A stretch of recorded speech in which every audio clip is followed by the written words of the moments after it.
Coronary artery disease is the leading killer of women and men in Western civilization.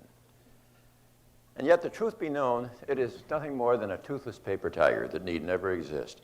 And if it does exist, it need never, ever progress. This is a foodborne illness. Well, my story begins actually in the late 1970s, early 80s, when I was chairman of the breast cancer task force at the Cleveland Clinic. And my frustration was that no matter for how many women I was doing breast surgery, I was doing nothing for the next unsuspecting victim. And this led to sort of a bit of global research. And it was quite striking to find that breast cancer rates in Kenya were something like 30 or 40 times less frequent in the United States. And if you looked at breast cancer rates in rural Japan in the 1950s, it was very infrequently identified. And yet, as soon as the Japanese women would migrate to the United States, by the second and third generation, they now had the same rate of breast cancer as their Caucasian counterpart. But even more powerful, perhaps, was the data on cancer of the prostate. In 1958, in the entire nation of Japan, how many autopsy-proven deaths were there from cancer of the prostate? 18. That's the most mind-boggling public health figure I think I've ever heard.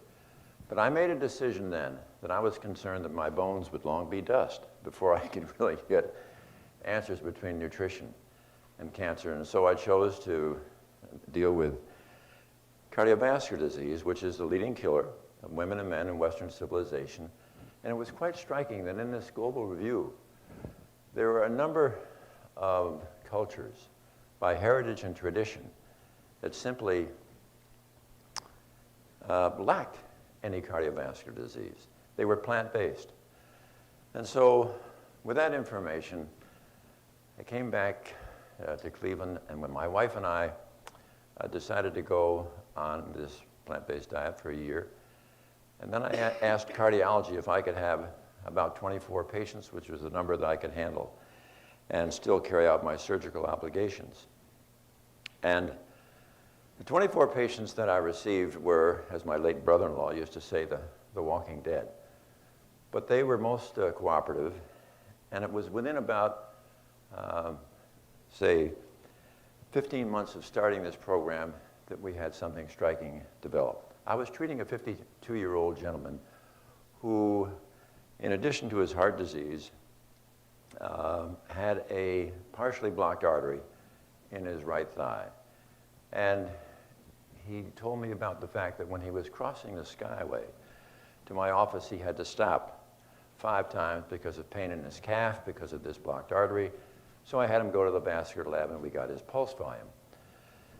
And then I forgot all about his leg, so focused on his heart. And 8 months later, he said, "Dr. Esselstyn, do you recall when I first started seeing you, I had to stop 5 times crossing the Skyway to your office. This last month, it got to be 4 times, then it was 3, 2, 1. He said, "I don't stop anymore. The pain is gone." Don, back you go to the vascular lab. I think if you look here, you can see the difference in pulse volume when I first saw him. And here we were 8 months later. It was now almost 2 times greater. So the thing that was so exciting about this was, in science, we had demonstrated what we call proof of concept. Not only that, but this occurred 1 year before the invention of the statin drugs. So this was so powerful because it showed us that indeed with nutrition, we could actually not only halt this disease, we could reverse it. And not shortly thereafter, what occurred, we saw this now in the heart. This is a 54-year-old security guard where our angiography core laboratory described this as a 30% improvement. But what really got our attention was a fellow surgeon at the clinic who, at age 44 in 1996, began to get chest pain. He did not have hypertension, he did not have diabetes, he did not have a strong family history, he was not overweight. And cardiology worked him up in October of 1996, could find nothing. 3 weeks later, he was finishing his surgical schedule, sat down to write postoperative orders, splitting headache, immediately followed by this crushing elephant on his chest, pain in his shoulder down his arm. Joe was having a heart attack. Whipped down to the cath lab. Start the catheterization, cardiac arrest. Resuscitate, and finish the catheterization. And then he's been sent up to the floors and discharged 3 days later, but very depressed. Why? Because what they identified was that his left anterior descending coronary artery in the front of the heart, the entire lower third was moth-eaten and diseased, over too long a segment to have stents, too far down the artery to have a bypass. So he was very depressed about this, so my wife Ann and I had him out to the house with his wife for supper 2 weeks after his heart attack. Joe, you've been eating this typical Western diet. You got the typical Western disease. We've got 10 years of data. How about going plant-based? Okay, yes, I'll give it a shot. They couldn't offer me anything else.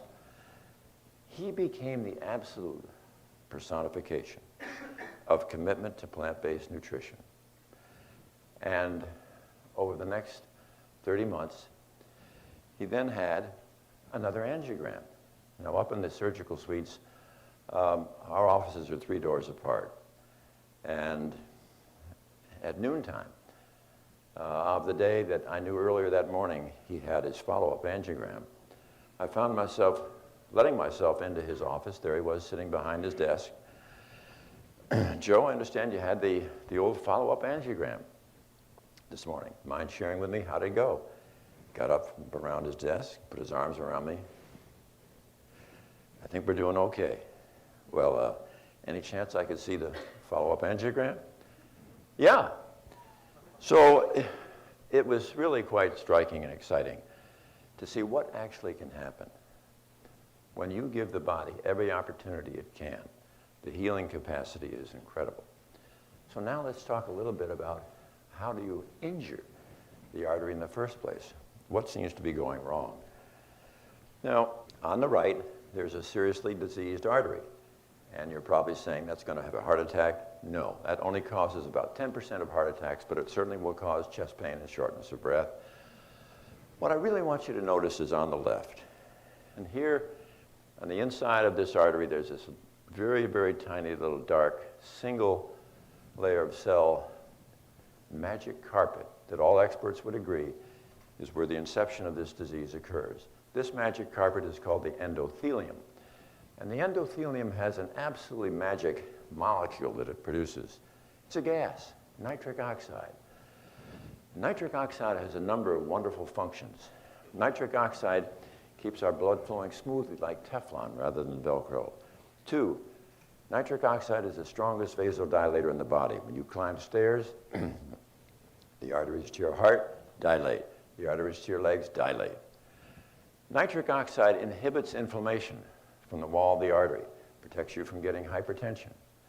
And most importantly, nitric oxide in plentiful amounts will protect you from ever developing blockages or plaque. All right, how do those 90% of heart attacks occur? You will see here the artery is divided. And what you're looking at in the first series on the left is that when you start eating that cheeseburger, the pizza, the milkshake, your blood flow gets sticky. And certain elements like your endothelial cells get sticky. Your LDL cholesterol gets sticky.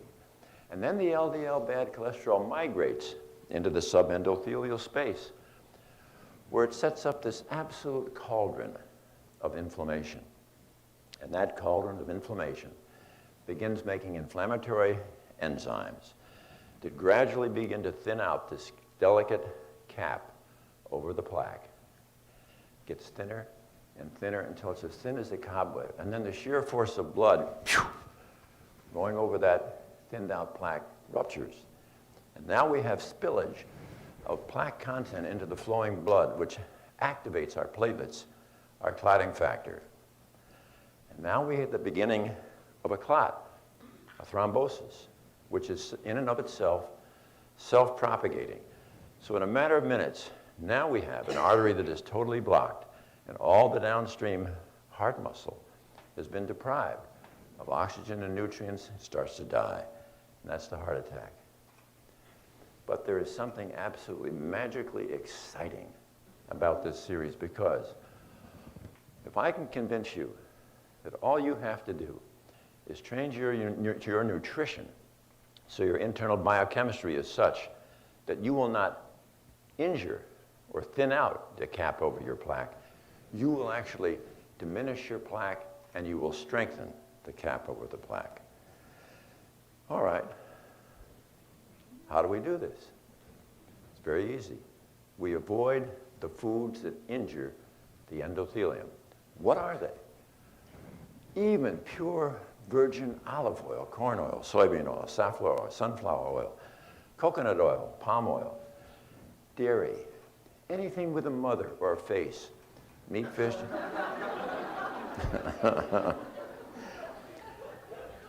meat, fish, chicken, and turkey, and also caffeine in coffee and fructose. All right, what are you going to eat?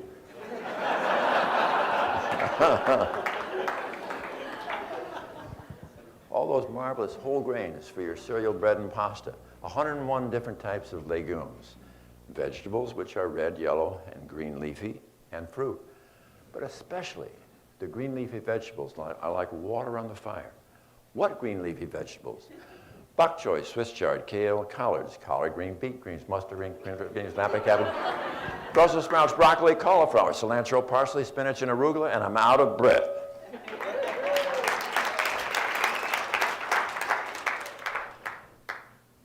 But remember, no oil.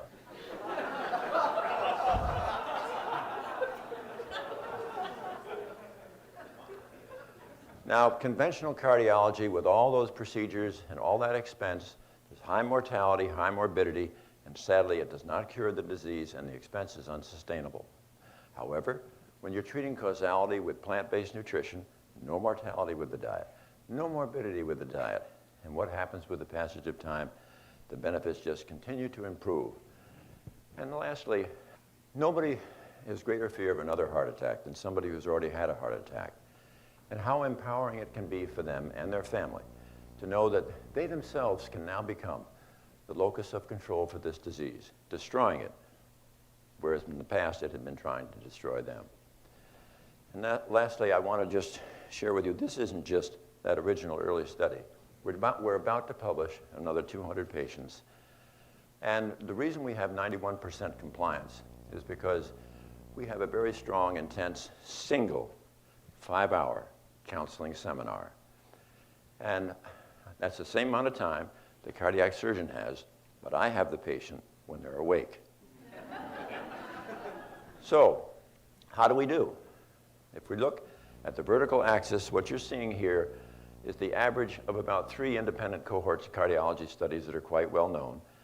And the recurrent cardiac events after 4 years run about 20% on average. Our own, which is called treating the cause, is 0.5%. That means roughly a 40-fold difference. So in summary, it is really so exciting what happens when you treat the causation of disease, because it is not only prompt, it is powerful, and it is persistent. And for those who in the future are coming down with cardiovascular disease, I hope it is going to be unconscionable not to inform them of the power of this option from which they can thrive. Thank you.